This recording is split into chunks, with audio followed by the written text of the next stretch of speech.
وأشهد أن سيدنا وشفيعنا وحبيبنا محمدًا عبده ورسوله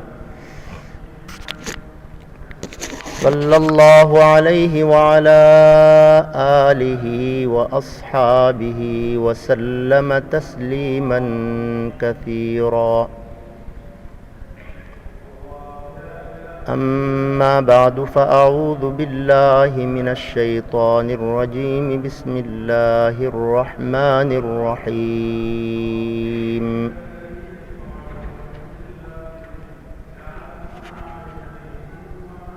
قل ادعوا الله أو ادعوا الرحمن أيما تدعوا فله الأسماء الحسنى ولا تجهر بصلاتك ولا تخافت بها وابتغ بين ذلك سبيلا.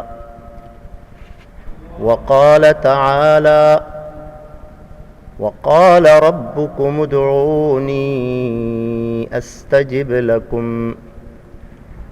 وقال النبي صلى الله عليه وسلم: إن ربكم حي كريم يستحيي من عبده إذا رفع يديه إليه أن يردهما صفرا، وفي رواية أن يردهما صفرا خائبتين.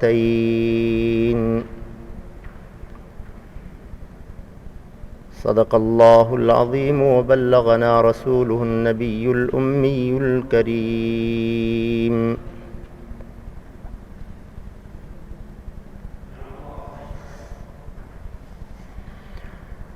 نہایت قابل قدر بھائیوں، دوستوں اور بزرگوں،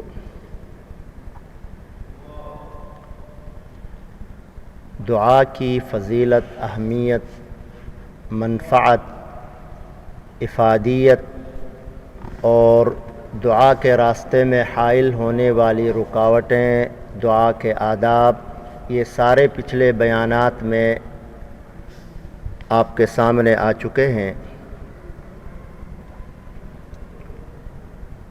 آج دعا کے اوقات اور اماکن دعا کہ کون کون سی جگہوں میں خاص طور پر دعا قبول ہوتی ہے اور پھر کن کن لوگوں کی دعا قبول ہوتی ہے، اس پر میں گزارشات آپ کے سامنے رکھوں گا۔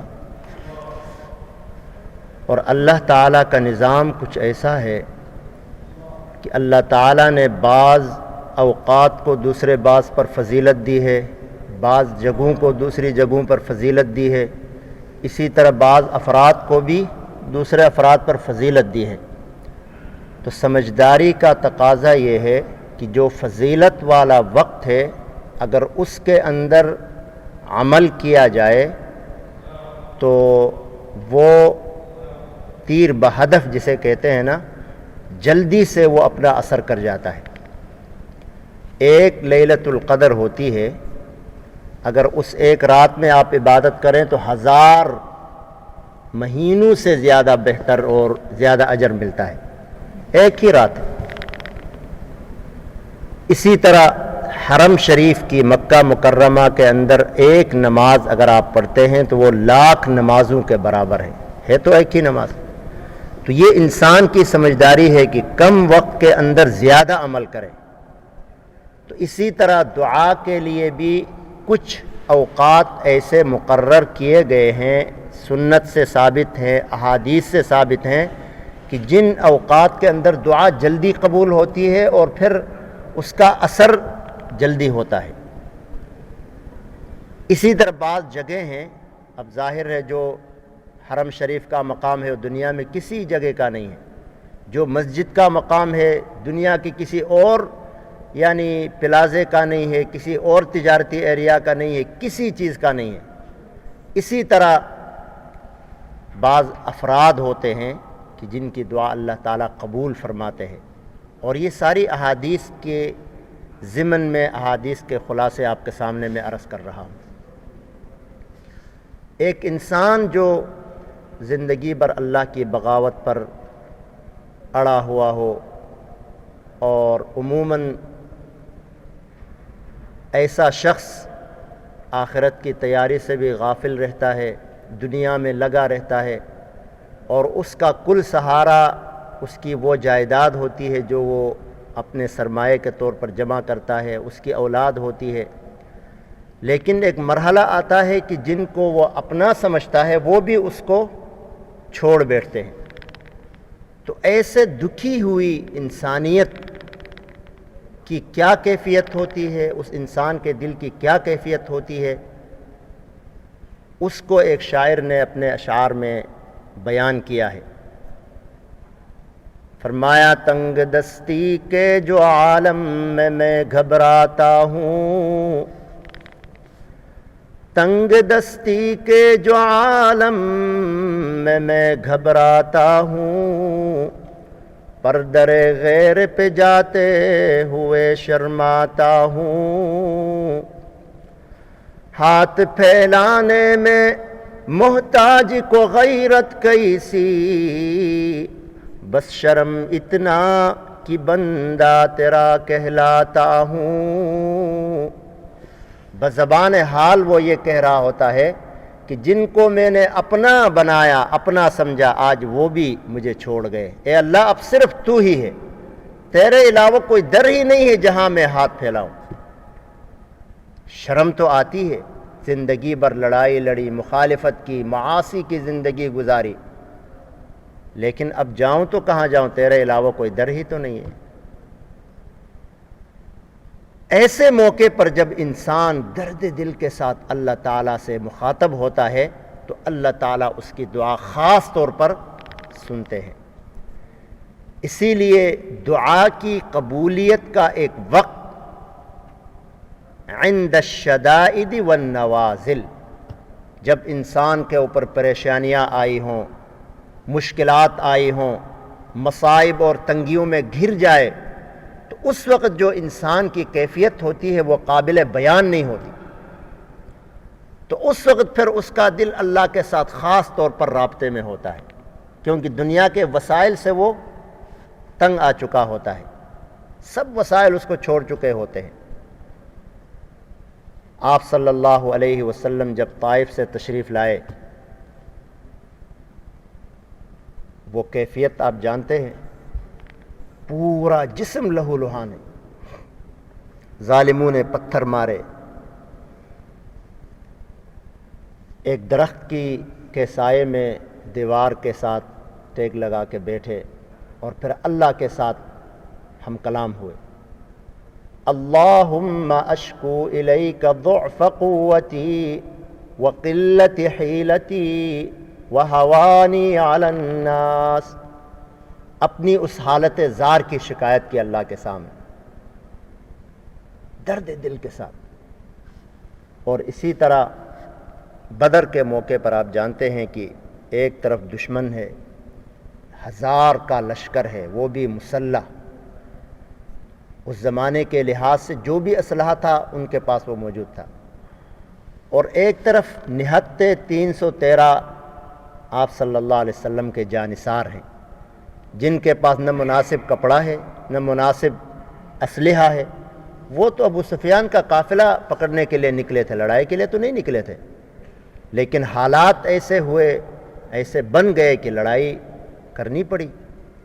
تو اس موقع پر عریش بدر میں آپ صلی اللہ علیہ وسلم نے جس دکھے دل کے ساتھ، درد دل کے ساتھ دعا فرمائی، وہ حالت قابل دید تھی۔ حضرت ابو بکر رضی اللہ تعالی عنہ نے وہ حالت دیکھی تو فرمایا یا رسول اللہ بس کر دے، بس آپ کی یہ حالت مجھ سے دیکھی نہیں جاتی۔ اتنے درد دل کے ساتھ، اتنی آہوزاری کے ساتھ اللہ سے دعا کی۔ تو جب انسان کے اوپر حالات آتے ہیں تو پھر انسان کا اللہ کے ساتھ خاص رابطہ ہو جاتا ہے، پھر وسائل سے وہ کٹ جاتا ہے، وسائل سے نا امیدی ہوتی ہے، پھر اللہ کی طرف وہ درد دل کے ساتھ ہاتھ اٹھاتا ہے، اللہ سے مانگتا ہے، تو وہ کیفیت اور وہ حالت اللہ کو بہت پسند آتی ہے۔ دوسرا وقت ہے ثلث اللیل الاخیر، رات کا آخری حصہ، یعنی تہجد کا وقت۔ عموماً وہ وقت ایسا ہوتا ہے کہ اکثر لوگ خواب غفلت میں پڑے ہوتے ہیں، اور خاص طور پر آج کل جو فیشن بن گیا ہے، رات کو دیر تک بیٹھے رہنے کی عادت ہے اکثر لوگوں کی، گپ شپ یا ویسی بھی عادت بنا لیتے ہیں بعض لوگ، تو ظاہر ہے اس کا لازمی نتیجہ یہ ہے کہ پھر صبح سستی ہوگی۔ انسان کو راحت کا ایک حصہ تو چاہیے ہوتا ہے لازماً، دن بھر کام کرتے ہیں، تھکے ہارے، ان کو آرام راحت چاہیے۔ اب رات کو دیر سے سوئیں گے تو صبح دیر سے اٹھیں گے۔ لیکن بعض لوگوں کی یہ عادت شریفہ ہوتی ہے، بہت اچھی عادت ہے اور یہ سنت ہے کہ رات کو جلدی سوئیں، صبح جلدی اٹھیں۔ آپ کے جسم کو جو آرام اور راحت کا حصہ ملنا چاہیے وہ اگر مل جائے تو آپ فریش اٹھیں گے اور وقتی اٹھیں گے، تہجد بھی پڑھ سکیں گے، نماز بھی وقتی آپ پڑھ سکیں گے جماعت کے ساتھ، تکبیر اولیٰ کے ساتھ۔ تو وہ جو وقت ہے اس کے بارے میں حضرت عبداللہ بن سلام یہود کے بہت بڑے عالم تھے، جب مسلمان ہوئے اور آپ صلی اللہ علیہ وسلم کی خدمت میں حاضر ہوئے تو آپ صلی اللہ علیہ وسلم سے جو پہلے ریمارکس انہوں نے سنے، پہلے الفاظ سنے، وہ یہ تھے کہ یا ایہا الناس افشوا السلام واطعموا الطعام وصلوا الارحام وصلوا باللیل والناس نیام تدخلوا الجنت بسلام۔ لوگو، جنت میں سلامتی کے ساتھ داخل ہونے کا راستہ یہ ہے کہ سلام کو رواج دو، سلام پھیلاؤ۔ سلم علی من عرفت ومن لم تعرف، جس کو جانتے ہو یا نہیں بھی جانتے ہو، اگر یہ کوئی مسلمان ہے تو اس کو سلام کرو، بڑی فضیلت ہے۔ اسی طرح صلہ رحمی کرو، رشتے قطع اگر کیے ہوئے ہیں تو ان کو جوڑو، دوبارہ ملاؤ۔ اور صلہ رحمی کہتی ہے من وصلنی وصلہ اللہ ومن قطعنی قطعہ اللہ، جس نے مجھے ملایا اللہ اس کو ملائے گا، جس نے مجھے توڑا اللہ اس کو توڑے گا۔ اور یہ قیامت کے دن صلہ رحمی جو ہے اللہ کے دربار میں معلق ہوتی ہے، اسے لٹکی ہوئی ہوتی ہے، جس نے قطع رحمی کی اس کو جنت میں جانے نہیں دیتی۔ چھوٹی چھوٹی باتوں پر بھائی بھائی کا اختلاف، رشتہ داروں کا اختلاف، چچا ذات، ماموں ذات، خالہ ذات، ویسے جو رشتہ دار ہیں، ہم کرتے رہتے ہیں اختلافات۔ تو احتیاط کریں کہ آپ اگر حوصلے کے ساتھ، کھلے دل کے ساتھ اگر پیش قدمی کریں ان اختلافات کو مٹانے کے لیے، اور اس طرح کا آپ معاملہ کریں گے تو انشاءاللہ وہ سارا ثواب آپ کے کھاتے میں جائے گا، اور آپ کا مرتبہ بالکل نہیں گھٹے گا انشاءاللہ، بلکہ مرتبہ بڑھے گا۔ اور فرمایا وَأَطْعِمُوا الطَّعَامَ، کھانا کھلاؤ لوگوں کو، نیک لوگوں کی دعوتیں کرو، اچھے لوگوں کی دعوتیں کرو، فقراء اور مساکین کو کھلاؤ۔ اور فرمایا کہ اس وقت نماز پڑھو جب لوگ سو رہے ہوں، وہی تہجد کا وقت، تو امن اور سلامتی کے ساتھ جنت میں داخل ہو جاؤ۔ اسی طرح دعا کی قبولیت کا ایک وقت ہے فرض نماز کے بعد، جو ہم فرائض پڑھتے ہیں اس کے بعد کا جو وقت ہے قبولیت دعا کا خاص وقت ہے۔ معاف کیجئے گا، ہمارے ہاں فیشن یہ بنا ہے کہ بس سلام پھیرتے ہیں ایک یمین اور یسار اور فوراً چھلانگ لگا کے پیچھے چلے جاتے ہیں۔ بعض مساجد میں تو بڑا حیران ہوتا ہے، حیرانگی کی کیفیت ہوتی ہے، اور بلکہ روکنا پڑتا ہے کہ پیچھے کچھ لوگ نماز پڑھ رہے ہیں جو لیٹ آتے ہیں، اور آگے والے ان کے اوپر سے چھلانگ لگا کے جاتے ہیں، انتظار کرتے ہیں کہ آدمی سجدے میں جائے تو اوپر سے چھلانگ لگائیں، اور چیر کے چلے جاتے ہیں بیچ میں سے۔ حالانکہ یہ بالکل منع ہے۔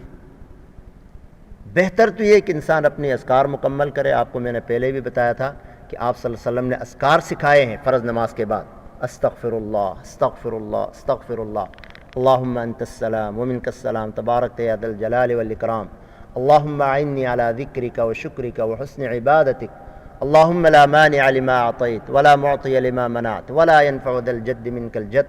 یہ اذکار ہیں۔ اسی طرح 33 دفعہ سبحان اللہ، 33 دفعہ الحمدللہ، 33 دفعہ اللہ اکبر، اور آخر میں لا الہ الا اللہ وحدہ لا شریک لہ لہ الملک ولہ الحمد وہو علی کل شیء قدیر، یہ پڑھ کر سو مکمل کریں، بڑی فضیلت ہے اس کی۔ آیت الکرسی پڑھیں نماز کے آخر پر، اللہ کے نبی صلی اللہ علیہ وسلم نے اتنی بڑی بشارت دی ہے کہ جو آدمی فرض نماز کے بعد آیت الکرسی پڑھے اس کے اور جنت کے درمیان موت کے علاوہ کوئی چیز رکاوٹ نہیں ہے۔ اور ہم خود یہ مواقع ضائع کرتے ہیں، خود اپنے ساتھ زیادتی کرتے ہیں۔ یہی تو سمجھداری ہے کہ کم کریں اور زیادہ کمائیں۔ میں نے آپ کو بتایا تھا شاید پہلے بھی کہ دن میں آپ صلی اللہ علیہ وسلم فرمایا 12 رکعت پڑھیں غیر الفریضہ، مراد سنت مؤکدہ ہیں، تو اس کے لیے اللہ تعالیٰ جنت میں گھر بناتے ہیں۔ 2 رکعت فجر کی سنت، 4 ظہر سے پہلے، 2 ظہر کے بعد، 2 مغرب کی اور 2 عشاء کی، 12 رکعت ہو گئی۔ جو پابندی سے پڑھے جنت میں اللہ تعالیٰ محل بناتے ہیں اس کے لیے۔ ہم یہاں عمر بھر رہتے ہیں، بسا اوقات کوئی آدمی گھر میں، ملک میں ایک گھر بھی نہیں بنا سکتا، اور یہاں دیکھیں آپ دن میں گھر بنا سکتے ہیں۔ اگر روزانہ ایک ایک گھر آپ کے بنتے رہیں وہاں، تو کتنا بڑا آپ کا وہاں پورا شہر آپ کے لیے بسایا جائے گا۔ تو یہ ہوتی ہے سمجھداری۔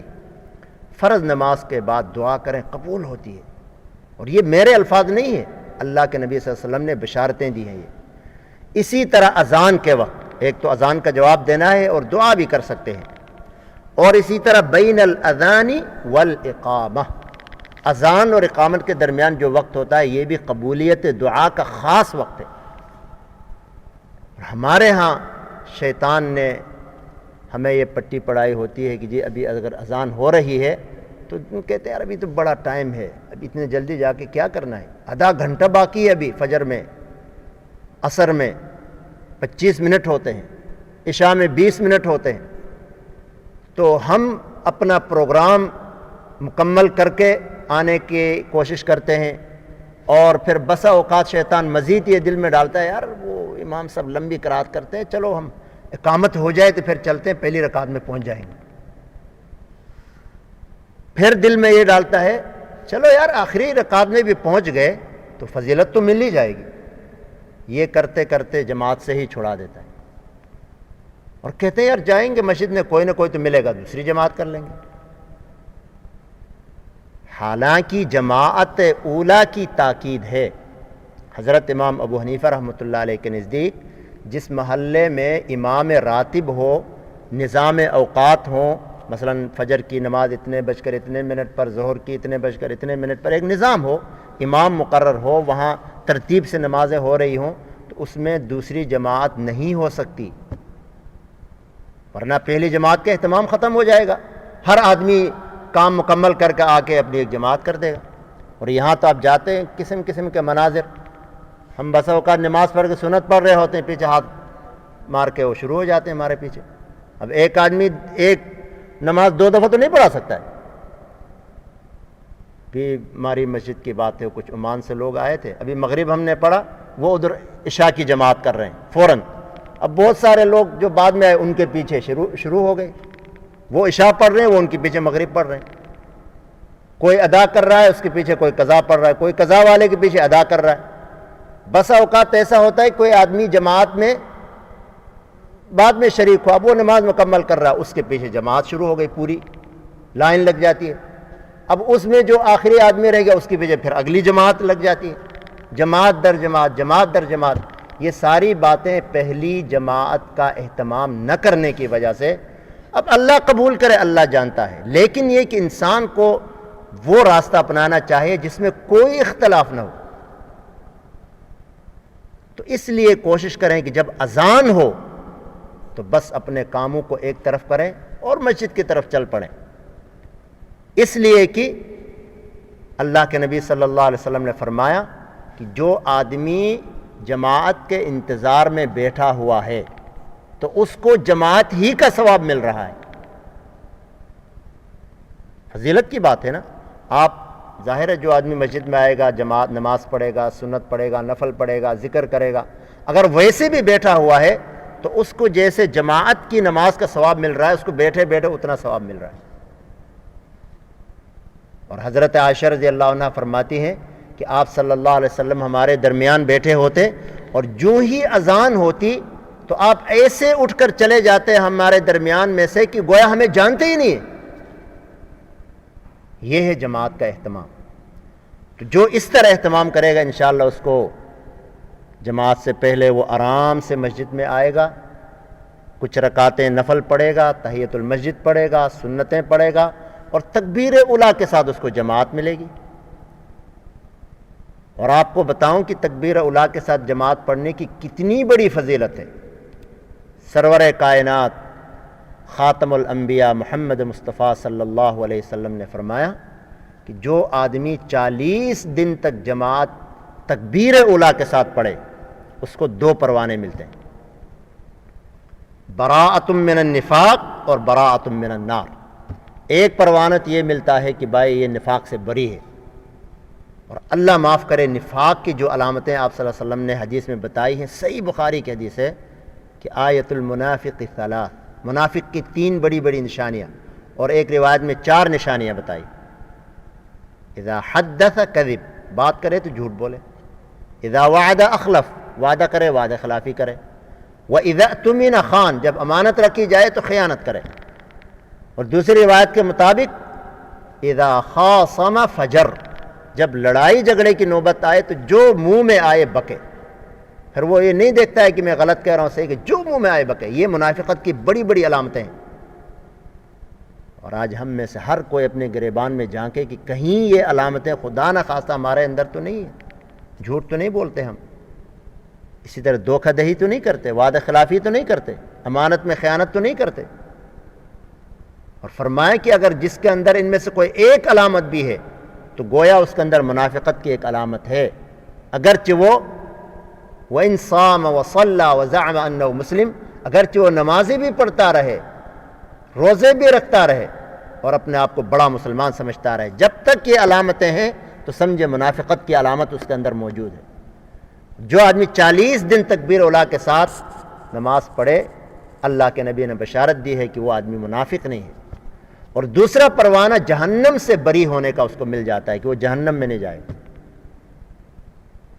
تو اس لیے ہمیں اذان اور اقامت کے درمیان کا جو وقت ہے اس میں کام کرنا چاہیے، دعا کرنا چاہیے اللہ تعالیٰ سے، قبولیت دعا کا وقت ہے۔ اسی طرح اللہ کے نبی صلی اللہ علیہ وسلم نے اور جو اوقات بتائے ہیں اس میں ہے عند صعود الامام الی المنبر، جمعے کے دن جب خطیب صاحب ممبر پر چڑھتے ہیں اس وقت سے لے کر جماعت ختم کرنے تک یہ جو وقت ہے یہ بھی قبولیت دعا کا خاص وقت ہے۔ اور اسی طرح جمعے کے دن عصر سے لے کر مغرب تک کا وقت، یعنی ایک گھڑی ایسی ہے جمعے کے دن کی اس کے اندر انسان جو دعا کرے وہ قبول ہوتی ہے۔ تو اس میں یا تو یہ وقت ہے جو خطبے کا وقت، یا پھر عصر سے لے کر مغرب تک کا جو وقت ہے، ان دونوں میں سے کسی وقت وہ گھڑی موجود ہے، یا اس وقت میں یا اس وقت میں، یہ علماء کے علی اختلاف الاقوال۔ تو بہرحال ان 2 اوقات میں وہ گھڑی ضرور ہے، تو اہتمام کرنا چاہیے ہمیں۔ اور اسی طرح تلاوت کلام پاک کے بعد دعا کرنا یہ بھی قبولیت دعا کی گھڑی ہوتی ہے، تلاوت کے بعد آپ دعا کریں۔ اور اسی طرح دعا کے لیے جو اوقات آپ صلی اللہ علیہ وسلم نے بتائے ہیں وہ ہیں تشہد اخیر کا وقت، جب انسان نماز پڑھ کے آخری تشہد میں ہوتا ہے تو اس کے بعد جو دعا کرے وہ دعا قبول ہوتی ہے، قبولیت دعا کی گھڑی ہوتی ہے یہ بھی۔ اور اسی طرح بارش کے وقت، جب بارش ہو رہی ہو آدمی اس وقت دعا کرے، دعا قبول ہوتی ہے۔ اور اسی طرح افطار کے وقت آپ صلی اللہ علیہ وسلم نے بڑی بشارت دی ہے کہ انسان روزے کی حالت میں ہو، افطاری کے وقت جو دعا کرتا ہے وہ دعا قبول ہوتی ہے۔ اور اللہ تبارک و تعالیٰ کے سامنے جب انسان ہاتھ اٹھاتا ہے تو جو حدیث میں نے آپ کے سامنے پڑھی تھی کہ ان ربکم حی کریم، اللہ تعالیٰ بڑے حیادار ہیں، کریم ہے۔ جب اس کا بندہ اس کی طرف ہاتھ اٹھاتا ہے تو اللہ تعالیٰ ان ہاتھوں کو خالی واپس کرتے ہوئے حیا کرتے ہیں کہ میرے بندے نے میری طرف ہاتھ اٹھایا، میں کیسے اس کو خالی واپس کروں۔ یہ تو تھے وہ اوقات دعا۔ اسی طرح بعض اماکن دعا ہیں کہ کون کون سی جگہوں میں دعا جلدی قبول ہوتی ہے، اس میں سے ایک جگہ ہے ملتزم۔ آپ نے سنا ہوگا کعبہ شریف کے اندر حجر اسود اور باب کعبہ، کعبۃ اللہ کا دروازہ، اس کے درمیان کا جو ایریا وہ ملتزم ہے، اس میں غلاف کعبہ آپ پکڑ کر دعا کریں، وہ قبولیت دعا کی سب سے بہترین جگہ ہے۔ اسی طرح صفا کے اوپر چڑھ کر جب سعی کے لیے چڑھتے ہیں تو صفا کے اوپر چڑھ کر دعا کریں، وہ بھی قبولیت دعا کی جگہ ہے۔ مروہ پہنچ کر وہاں کھڑے ہو کے دعا کریں، وہ بھی قبولیت دعا کی جگہ ہے۔ اور اسی طرح مقام ابراہیمی کے پاس دعا کریں، وہ بھی دعا کی قبولیت کی جگہ ہے۔ عند المشعر الحرام، مزدلفہ میں جہاں مسجد نمرہ بنی ہوئی ہے، وہاں بھی دعا کرنا قبولیت دعا کی خاص جگہ ہے وہ۔ اور عرفے کا تو پورا میدان اور پورا دن جو ہے وہ دعا کی قبولیت کی خاص گھڑی اور خاص وقت ہے۔ اور اسی طرح جب مسلمان بہت سارے کہیں جمع ہوں، اجتماع ہو جیسے بیٹھے ہوئے ہم، تو اجتماع کے اختتام پر جو دعا ہوتی ہے وہ بھی قبولیت دعا کی خاص جگہ اور خاص گھڑی ہوتی ہے۔ اور اسی طرح رمی الجمار، جب شیطان کو پتھر مارتے ہیں تو پہلے دن تو ایک ہی بڑے کو مارتے ہیں، اس کے بعد دعا نہیں ہے۔ دوسرے اور تیسرے دن چھوٹے شیطان کو پتھر مار کے سائٹ ہو کے دعا کی جاتی ہے، تو اس موقع پر بھی اللہ کے نبی نے بشارت دی ہے کہ دعا قبول ہوتی ہے۔ پھر دوسرے شیطان کو مار کر پھر سائٹ ہو کے دعا کرتے ہیں، وہ دعا جگہ بھی قبولیت دعا کی ہے۔ پھر تیسرے یعنی بڑے شیطان کو پتھر مار کے سیدھا نکلتے ہیں، اس کے بعد دعا نہیں ہوتی ہے۔ تو دوسرے اور تیسرے دن رمی جمار کے بعد دعا کرنا، یہ بھی قبولیت دعا کی خاص جگہ ہے۔ لیکن مسئلہ ہے کہ ہمارے بہت سے حجاج کو پتہ ہی نہیں ہوتا، وہ کہتے ہیں وہاں لوگ جو کرتے ہیں ہم بھی کر کے آئیں گے۔ حالانکہ یہ ایک اہم فریضہ ہے، جانے سے پہلے اچھی طرح سیکھ کے جانا چاہیے۔ بہت سے لوگوں کو ملتزم کا پتہ نہیں ہوتا ہے، دعا کی قبولیت کے جو اوقات ہیں، جو جگہیں ہیں، اس کا پتہ نہیں ہوتا۔ اور ایک جگہ آپ صلی اللہ علیہ وسلم نے فرمایا کہ بیت اللہ پر جب انسان کی پہلی نظر پڑتی ہے، اس وقت جو انسان دعا کرتا ہے اس کی دعا قبول ہوتی ہے۔ اب بعض افراد سجدے کی حالت میں اللہ تعالیٰ دعا کو خاص طور پر قبول کرتے ہیں۔ اب بعض افراد ہیں جن کی دعا اللہ تعالیٰ خاص طور پر قبول کرتے ہیں، اس میں سے والدین کی دعا اپنی اولاد کے لیے۔ ہم یہاں بہت سے والدین روتے ہیں، اولاد کی شکایت کرتے ہیں، میرا بیٹا نافرمان ہوا، بات نہیں مانتا ہے، یہ کرتا ہے، وہ کرتا ہے، وہ الگ موضوع ہے۔ بھائی اس کا حل تو آپ کے پاس ہے، درد دل کے ساتھ دعا کریں اللہ سے۔ اللہ تعالیٰ والدین کی دعا بچوں کے اولاد کے حق میں ضرور قبول کرتے ہیں۔ وہ بالعکس اسی طرح نیک اولاد کی دعا والدین کے لیے اللہ تعالیٰ وہ بھی قبول کرتے ہیں۔ اور اسی طرح مسافر کی دعا، جب آدمی سفر پہ جا رہا ہو اس وقت جو دعا کرے اللہ تعالیٰ وہ قبول فرماتے ہیں۔ اور اسی طرح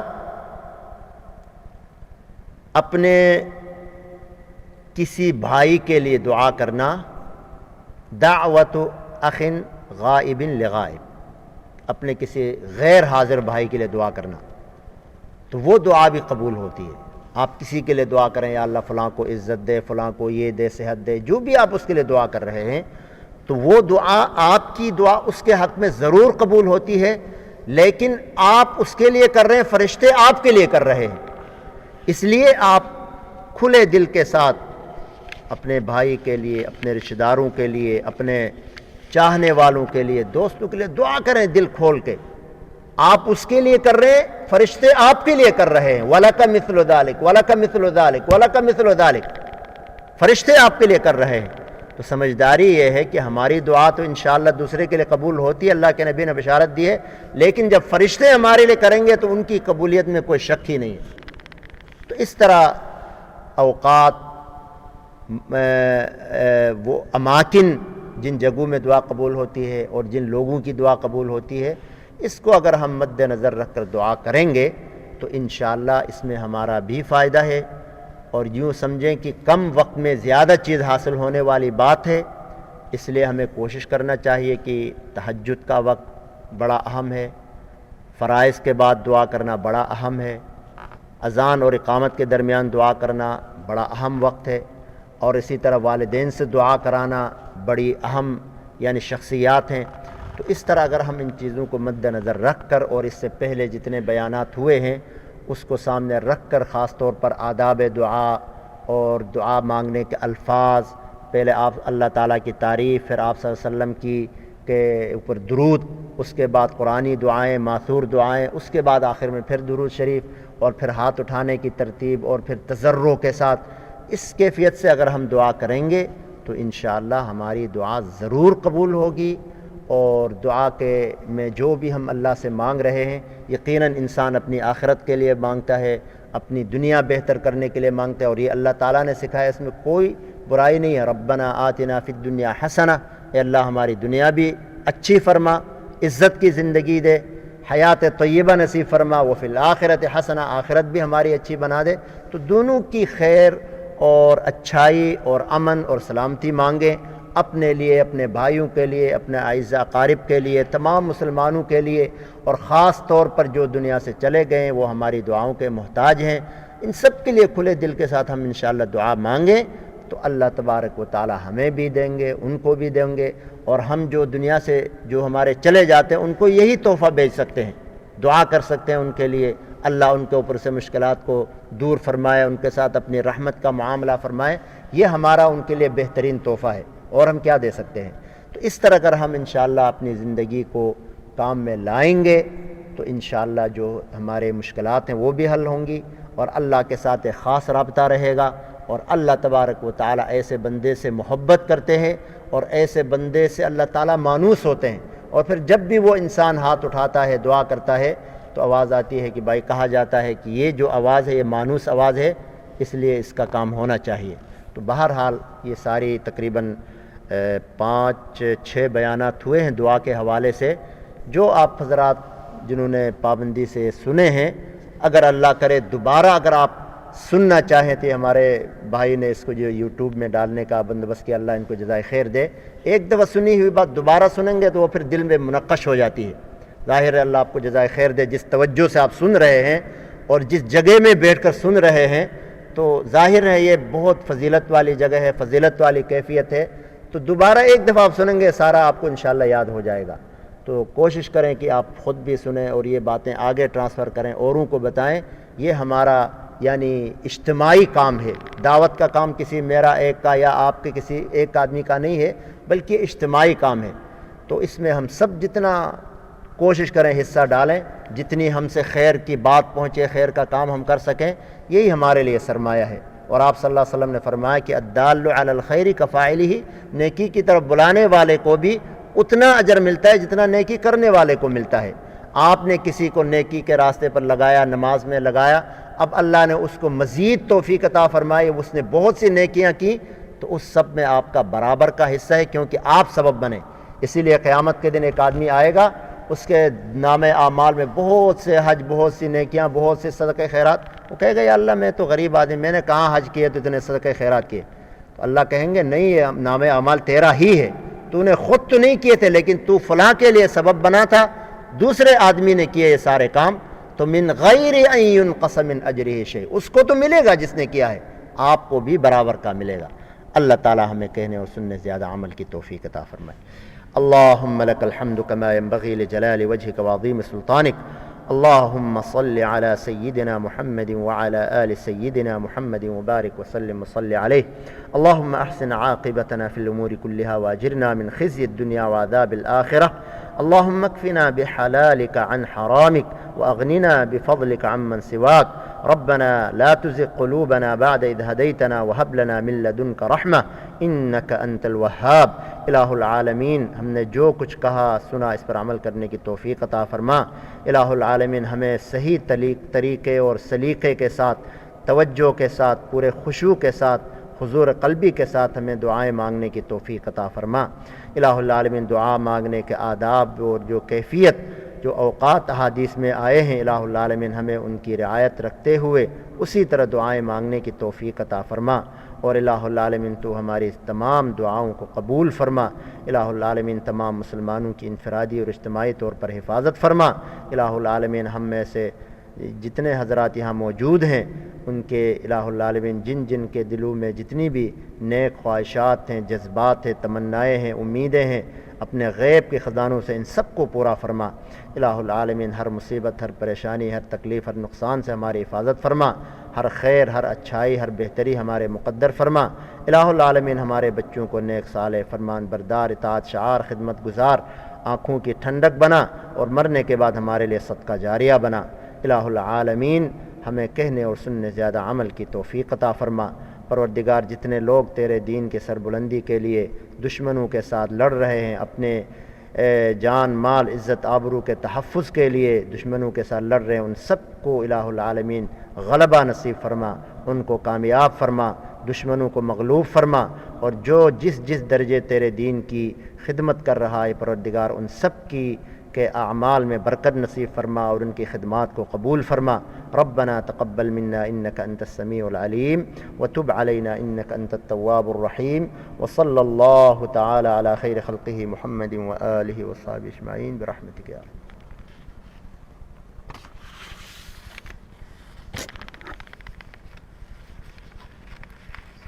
وعليكم السلام ورحمة